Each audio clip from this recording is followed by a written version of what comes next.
So we're magically whisking away right now to 3038 Rayford Street, Jacksonville, Florida, 32205. It's got a purchase price of $275,000. It is a 4-bedroom, 2.5 bathroom, 1-car garage, leased at $1698. And it's got a positive cash flow of $69 per month and an ROI of 12.16%. GC, what do you like about this property? Now, well, I'll tell you what I love about this property, right? Right now in this investing space, it is so tough to find inventory for everyday people who want to invest in real estate. You've probably heard this, you've read the headlines, maybe you've tried to actually buy properties and been not impressed with how many obstacles you have to jump through. Well, here, what I love about this property, number one, it's available. So let's just get that out there before you ask me later. This is available, and that's an amazing opportunity right now in a place where they're not usually available in the real estate market. But not only is this available, it's rented. It is already rented day one. See, the way that most people invest right now is you have this idea that you want to buy a rental property because you know it's a great investment and the fundamentals of it are strong compared to your other options right now in the stock market, which are not strong. And then you're like, okay, cool. Let me put a lot of hard work in to buying that property for maybe 6 months or 9 months. And then you finally get it under contract. And then you have to wait as the house is built, or you have to wait as the house is renovated. And then it gets renovated. Maybe that takes 2 months. And then you have to wait another 2 months for that home to get actually filled with a resident and for them to actually move in. You avoid all of that here. This home is built. It is already rented. It has been rented for a long time. And that means positive cash flow for you from day one. And you have the ability to buy it today and lock in your interest rate today and lock in your price today before it goes up. And Victor, you and I were talking before the show a little bit about your experience as far as prices going up. So maybe you can chime in there in a few minutes as far as how valuable that is. But the last thing that I wanted to give a little bit of extra information on why I love this property, just looking at the history here with the resident that we have. This is a resident that clearly loves this home, and I'll tell you why. They have been living in this home since 2017. And this resident has chosen already to renew the lease multiple times. The most recent renewal was just last month in May. And not only did they choose to renew, but rent rates have gone up significantly. When a resident renews with JWB, they are brought up to the market rent. And so this resident made the decision to renew again, and their rent went up from $1,249 a month to $1,662 a month. Okay, that's a $413 increase per month, 11.4%. And they signed not just a 1-year renewal, a 2-year renewal.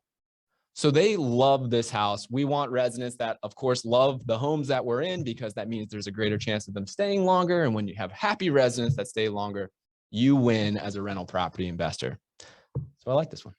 A lot to love there. Victor, first of all, this whole idea of value of a home being available right now, right? Like you're about to close on a home that you had purchased pre-construction. It took a minute, right? This was the home that you were about to close on. When did you first sign up for it? So I went over in October and looked at my other properties, and then they showed me this property that it was just land, really. It hasn't even started construction. And so I put a deposit on it, and so yeah, since October. So it's been 8-9 months. Yeah. And that's real, Yeah. right? I mean, that is really the space right now. You know, we internally made a switch where we just stopped allowing clients to put homes under contract before they were built. And the reason there is because there is so much variability now in the construction world that it just doesn't make sense for us to do that. And it leads to a poor client experience. Victor, let's talk about some of the things that probably haven't gone perfectly. Has the home been delayed as far as the build with you? Yeah, it was originally supposed to be done in April. So yeah, it's got delayed a couple months. It's been delayed, and we don't like that, right? And that's unfortunately something that's out of our control right now. The way to control it was to change to now only bringing properties to our clients that they can put under contract today, like this one on Rayford, where we don't have that variability of timeline with the build being completed or a renovation being completed, right? This is something that is much more tangible and can take action on, which we love. Cool. So Victor, tell me, man, so you've done this now 3 times, right? Since you're going to be a 3rd-time investor, you've done this in other properties where people put a pro forma in front of you like this, right? One of these property analysis. What's the first place that you start to look here? So I guess first it depends on your budget, right? Like, what are you looking for? How much you want to spend? So I would look at that, right? If let's say my budget's 250 to 300, then now I go forward, and then I'm going to look at the layout. I'm also going to look at the location of the property. So I would, Google map it, check out the area, see what I like about it. And then when it was built, I'm going to look at the square footage, and then I'm going to look at the cash flow. Got it. So are you looking specifically at cash flow first, or are you looking at this ROI number? No, I'm looking at both. How do you kind of like balance the two of what you're looking for in these? So yeah, I guess it just depends on like if it's more of, if I'm thinking about long-term and I'm thinking about appreciation, then a high cash flow is not very important. And otherwise I want a higher cash flow, but then I know maybe you have to sacrifice in other areas, right? Maybe the area or, different things. If it may be an older home to get a higher cash flow. So it's a balance, and you have to look at different options in order to figure out what you want to do, like all available properties, I think. Yeah, makes a lot of sense. GC? Yeah, no, I love to kind of understand from your perspective as somebody who has invested in different types of properties, renovations, new constructions, also in different markets. Do you have the opinion of an overall portfolio, and you might choose one market because that is your growth market? Do you have another market where you say, well, maybe that's my cash flow monster market? And is that how you've made some of those decisions? Or what could you share with others who might be in a similar position as to what's worked for you? Yeah, I think you have to look at what's available. Well, first you could look at like the best cities in order to do rental properties. And Jacksonville is in the top 10, I think, as well as there's a few other ones. So then once you figure out the city, then you have to go into more detail and figure out, okay, the area. And then, Jacksonville it's known for its cash flow and appreciation. In Kansas City, it's supposed to be more cash flow, but it's actually been appreciating a lot as well. I think that's been pretty much the case all over the place because the inflation. But yeah, like I'm looking at Kansas City, Indianapolis, Jacksonville, St. Louis, Memphis, a lot of those cities where the properties are not too expensive and they have good rentals, a lot of rental people renting, a lot of jobs. So what I'm hearing from you is the market's really important, right? Yeah. And we have a real life example of how a decision you made last October to buy this property in Jacksonville. Could we get a little bit more specific on, I'm sure you had options to invest in those other markets. Let's go back to October, and you were looking at the evaluation that you had, and you said, all right, this is the right one for me versus adding another one in Kansas City or Indianapolis. What was it for you that jumped out right there? So I had actually never seen the properties. So I initially purchased the properties about 5 years ago.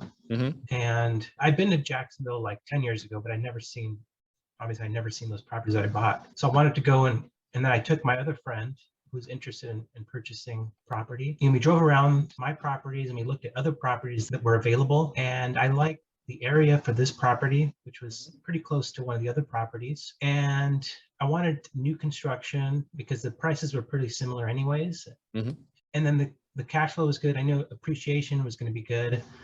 So then that's the reason I chose this one. And, based on the inventory at the time.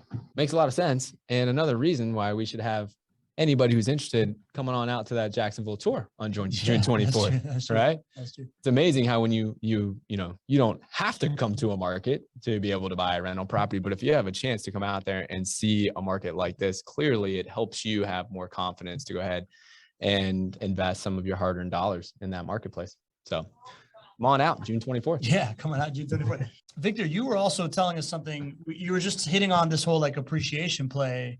And we just talked about kind of the downside of having locked up your property 8 months ago, but there's an upside that you were kind of sharing with us a second ago, right? Yeah. Well, I wasn't in a hurry to buy, right? The main thing was to look at what was available, see what the area that I wanted. And I wanted to buy another property, but I wasn't in a hurry. So that's the reason I was fine, locking it up for so long. And then I also knew that, the rates were going to go up and all the costs are going up, the building costs. Remember, we had that lumber issue. Yeah. Oh, yeah. So I was fine locking it up, and I knew that most likely the property would go up in value. Mm-hmm. So I put in a contract for 185, and I just got appraised last week for 200. Congratulations. That's not normal. No, I know it's not normal. But we are super happy for you. I mean, I Yeah. think, when you make decisions, right? I mean, we talked openly about how prices are going up. I didn't know that build costs were going to take this long, but it was easy to see that locking in a purchase price was a good idea, just like it's a good idea right now, because as we look at the fundamentals of the Jacksonville marketplace, months of inventory, which are the same metric we were looking at back in the day, last October, when we were saying you should put them under contract now because they're going to go up in price. Months of inventory today is lower than what it was last October, which means that it's a stronger indication in the short run, home prices are going to be going up. Yeah, that's pretty sweet.